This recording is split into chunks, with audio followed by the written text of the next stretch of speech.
Alright, let's see what this thing does. That's awesome. Hey there, Don't Starve fans! My name is Salandrak and welcome to the first video of a new series, a Reign of Giants Wagstaff playthrough. Chances are if you're watching this, you've probably seen one or more of my Beginner's Guide series videos, but I thought it'd be fun to mix things up a bit and do a video of solid gameplay with commentary, so welcome aboard and let's get to it! Wagstaff was added to Don't Starve during the beta of the Hamlet expansion, and to be completely honest, I've never played as him before. Going into this, all I really know is that he's nearsighted and has to wear special goggles in order to see, he can make a few exclusive gadgets, and that raw food gives him a stomachache. So I imagine that his dietary restrictions will add a little bit of challenge to the early game foraging. For world settings, the only change from default I'm making is to set the start season to fall. This is largely so that the series will help illustrate some of the lessons covered in the Beginner's Guide series, and I haven't covered a spring start yet. I thought about bumping the Giants up to the More setting, but ultimately decided that I would leave those at default. As we go through the videos, I'll do my best to explain what I'm doing and why, we'll highlight the interesting finds and speed up the slow, boring parts like outlining the map and whatnot. Whoa, look at that, even the initial cutscene is all blurred out. Hey Maxwell, you're not so dapper when you're all fuzzy, ha ha ha. Unfortunately, we start out with a pair of spectoggles, but let's take a quick look at what else is in his gadget tab. Various other goggles, a telebrella, telepad, and a thumper, which I've heard about before as a great method of harvesting trees, so we'll have to try that at some point. As with any new game, first thing to start doing is collect critical survival materials, starting with grass, twigs, any flint that's lying around, and of course food. I'm not sure how well butterflies will sit with his stomach as they can't be cooked on a campfire and will undoubtedly upset his digestion. But let's fast forward things for a few minutes while I talk a little bit about my personal approach and philosophy to playing Don't Starve. And it's basically this: I play to have fun. I'm not particularly interested in doing anything fancy like rushing down to the ancient ruins or doing no damage boss fights. I don't really care about stressing over optimizing my gameplay either. A part of the reason for that is there's tons of things you can do in this game that aren't necessarily, quote, optimal, but can still be a lot of fun to mess around with. So my approach is that as long as you're well ahead of the survival curve, anything you want to do is free game. Oh hey, a clockwork set piece with an axe and logs boon. So anytime you find a skeleton with some items nearby, that is called a boon, and all sorts of things can potentially be found at them, including a walking stick. Set pieces, on the other hand, are when there are structures, sometimes guarded by monsters like clockworks, and sometimes containing a trap of some sort, basically things that don't look natural to the world. Boons are always safe, but set pieces need to be approached with caution as the traps can sometimes change the season suddenly to summer or winter, cause your food to spoil, or do other nasty things. I'll come back to get the gears from the clockworks later, and will probably also gather up some of their carpeted and checkered turf to decorate my base. I finally found my second flint, and since I found an axe, oops, I just instinctively ate a seed and got hit with 3 damage. That's gonna take some getting used to. Let's fast forward a bit while we continue to explore and gather basic materials, and getting back to the pickaxe thing, oftentimes new players will prioritize making an axe as their first tool, thinking they need wood for a campfire at nighttime. However, it's generally considered best to just make a torch and explore during the night. In fall, the nights are pretty short, and overall a torch uses up way less materials than a campfire, which is also a time saver. Another way to save time is to mine and chop trees in the dark. You can't do that in Don't Starve together, but in single player you can harvest resources in total darkness. Just be sure to flick a light back on now and then to negate an incoming Charlie attack. Looks like I found a Mosaic biome which will most likely have more than enough gold to get a science machine and alchemy engine prototyped, as well as various other starting items. And yep, plenty of gold right at the start of day 2, nice! I like to plop down a science machine as soon as I have enough gold and other resources nearby to prototype basic tools, weapon, and armor, as well as a backpack, and of course an alchemy engine which I'll pre-craft but wait to place until I start making a permanent base. I spend a fair bit of time gathering resources right around here. I'll need well over a full stack of wood to make log armor, the alchemy engine, and then be stocked up for when I move on. As I'm exploring around, I find a graveyard, which is not uncommon to find in or near the Mosaic, and it usually has some gold laying around on the ground and is worthwhile to pick up while you're in the area. Just before the end of dusk, I cook up some berries. Normally I would just eat these raw rather than spend time cooking them, but I decided to be nice to Wagstaff's belly, so cooked berries it is. The second night I spend prototyping additional base structures that I know that I'll want. It opens up additional inventory space and will make the initial base building go that much faster. Morning of day 3, I'm still gathering some materials and will circle back to my science machine that I completely forgot to smash earlier. There's no reason to leave it there, so better to break it down and reclaim half of the material used to construct it. The next several days are just filled with more exploring and resource gathering. I like to gather a full stack of stone and gold, but generally don't like to get more than one stack of any given item. Inventory space is just too sparse at this point, at least until I find Chester. So, while we continue to explore, let's take a few minutes to talk about my goals and objectives for this playthrough. When you're first learning the game, your objective is simply to survive as long as possible. But once you get experienced at the game, survival is basically a foregone conclusion, barring a silly mistake, which does sometimes happen.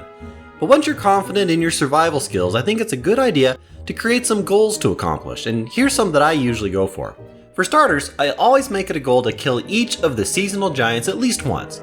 Because they don't have a guaranteed chance to spawn each season, you might have to wait a couple of years to get them all.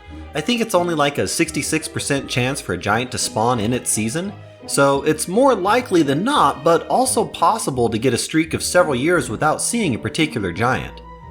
My second goal is to clear out the ancient ruins of at least one of my world's cave systems. In Reign of Giants, there are 3 sinkholes from the surface to the caves, and each sinkhole leads to an entirely different cave system, which in turn leads to an entirely different level of ruins.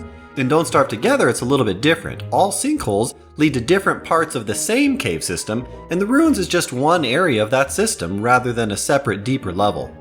The third goal is to visit the Shadow Throne by completing all the challenges you face when you enter Maxwell's Gate. I haven't talked much about this yet in my Beginner's Guide videos, but Maxwell's Gate takes you to what is called Adventure Mode, where you have to complete 5 chapters, then an epilogue where Maxwell throws various challenges at you. I won't say anything more about it at this point as I don't want to give any spoilers, but at some point I will do a guide that covers each of the different challenges. Except the epilogue, because I really don't want to spoil that. Mwahaha. And finally, I think I'll make it a goal to tame at least one beefalo in this playthrough, which is something I've never actually bothered doing. From what I've heard, it's a very time-consuming and resource-intensive process, but hey, let's give it a go. And that's it for my major goals. I generally find that once I've accomplished those tasks, I feel there's not much else for me to do in the world and tend to get bored with it. Unless of course the world is linked to one of the DLC expansions, which opens up a whole other world of possibilities. But as I haven't started covering any of the DLCs yet, that is something that we'll have to wait for later. As for our Wagstaff world, let's go ahead and start skipping around a bit and just highlight some of the interesting finds in my initial exploration. Early on day 4, I found Chester's eye bone in a swamp. I've got to say that I'm rather enjoying the danger symbol that Wagstaff spectacles put over the tentacles. It certainly makes the swamp more safe. Just above where I found Chester was a quaint little pig village that I decided to have a little bit of fun with. Pig skin is an important resource generally, made even more so by being a requirement for all of Wagstaff's goggles. Having found Chester, I went ahead and started gathering a stack each of grassy tufts, saplings, and berry bushes. This can be safe for later, but also works to gather these while exploring. Early into day 5, I've got a full stack of 10 for the grass and twigs, and now just need to finish a stack of berry bushes. Later that day, I find my first walrus camp. These are good to locate well before winter, as the MacTusk and Sons Scottish Nobleman Walrus Hunting Party drops a few really nice items. They are only active during winter though, so we'll be sure to come back after the season changes. Shortly after that, I found a rocky land and took down a Tallbird. These guys attack fast and hit pretty hard, so it's always a good idea to wear armor just in case you get the timing wrong. I go ahead and grab the egg for a snack for later, and right after that find the wooden circle thing set piece. So far it looks like I'll have plenty of gears here on the surface, and turns out this rocky land is also spider infested, which means more gold on the ground and tons of spider nests to farm later for monster meat and silk. World is looking pretty good so far. In the evening of day 5 I find the desert. Since I already have a hammer, I go ahead and start smashing any bones I see nearby the edge of the world. The bone fragments are useful for several items, but you can also get hound's teeth sometimes, which is nice to have early on. I also find Maxwell's Gate, a herd of volt goats, and a boon with boards. I don't need the axe, so I just leave it on the ground, and since I already have plenty of grass and twigs, I don't bother with most of the tumbleweeds. But these are an excellent resource in the winter and summer when the grass and twigs stop growing. Just before dawn of day 6, I see a gold vein, which I know to be a warning sign, as gold in the desert is often near clusters of hound mounds. And as the day dawns, my suspicions are confirmed with a full-blown hound-bound fortress set piece. These hounds aren't too dangerous though, as they will often go back to their mounds if you simply run away from them. I did have one straggler going after Chester though, so had to take it out. A little bit later, I see a bunch of tumbleweeds along the coast and decide to open a few of them. I surprisingly get 2 gears and a little later snag a Shadow Manipulator blueprint. This is really nice as it will allow me to entirely skip the tier 1 magic station, the Prestidigitator. The next good find is my first Touchstone, and I go ahead and hammer down the pig heads to gather the twigs and pig skins. More exploring leads to another walrus camp and another Tallbird nest, which will be good for baiting the walruses in winter. Entering the swamp again, I'm greeted with an active Warzone. These can be great, although rather dangerous areas to grab free loot off the ground, but as my inventory is pretty full, I just move on. In the corner of the swamp, I pause to mark a red mushroom circle. These are great for crockpot filler and can be used to make pierogi, so I'll likely come back to this spot later. The dawn of day 7 greets me with another Warzone, and I decide to go ahead and stock up on more reeds. You only need 8 to make the 2 papyrus needed for a bird cage, but since I already have a stack going, it doesn't hurt to gather more. And as I'm about to leave the swamp, I find my second touchstone. My pigskin stores are really looking good. Remember when I mentioned the difference between boons and set pieces? Well, here's a set piece that has a trap, the disused beefalo pen trap. The chest can hold a few nice items, but it also tends to explode and burn the whole area to ashes. I'll come back to this at some point in the future. A quick trip around the savannah hasn't shown me any beefalo yet, but near the edge of my screen I notice an evil flower that, as expected, has the crank thing set piece.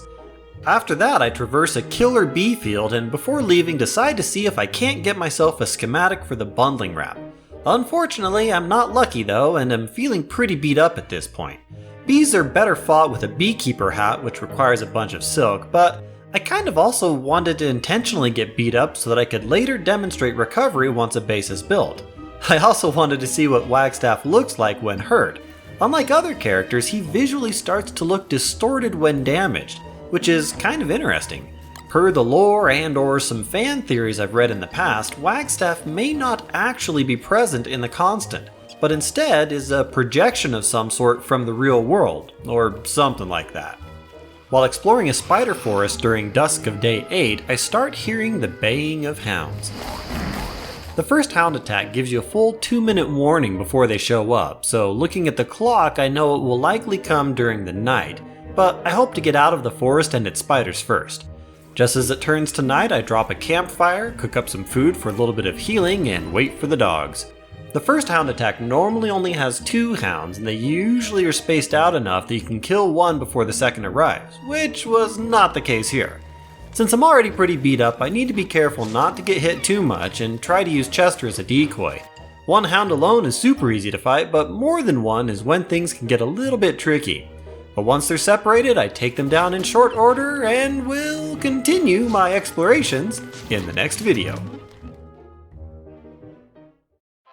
Today's episode covered about an hour's worth of gameplay. I wasn't particularly concerned about efficiency, but again, optimizing your gameplay really isn't needed to survive as long as you're well ahead of the survival curve. In the next episode, we'll finish outlining the map, pick a spot and start building a base, and march on towards winter. Please let me know down in the comments if you enjoy this type of video and would like to see more. And let me know if you have any suggestions for this format, as it's my first time making any sort of a playthrough video. Thanks for watching, and we'll see you in the next one. Cheers!